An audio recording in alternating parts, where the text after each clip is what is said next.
يلي نازلين في التمرد ويلي قاعدين في البيوت، يلي أخرس صوت في عقلك ويلي صوتك ساد بموت. لسه ناسيين الحكاية ولا فاكرينها يا ناس؟ عشنا فيها لكل واحد، الكل يهدى، الكل صوته كان بحرقة. يسقط الظالم الخسيس اللي باع لحمه رخيص، اللي دنس في المحارم واللي بيخادع جليس،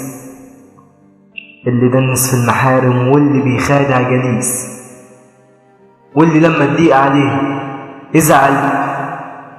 يقول يا بوليس،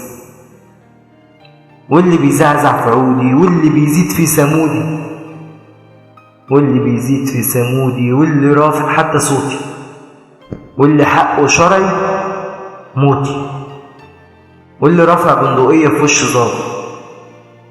واللي عامل فيها ثوري واللي عايش في المناضل،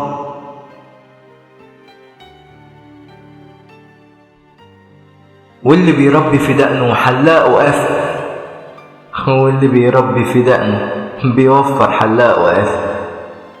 لسه برضه في ضحايا ومحرومين، في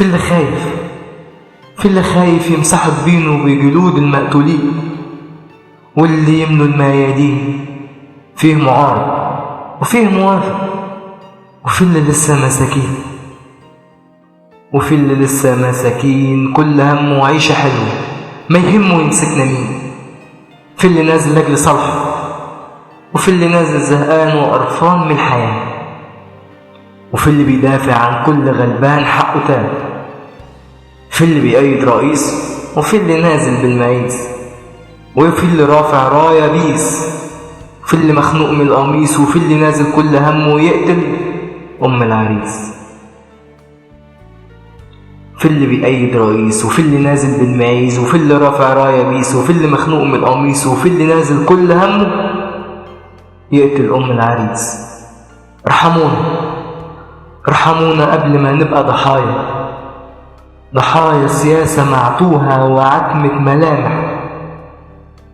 وعتمة ملامح من معارضة أو رئيس.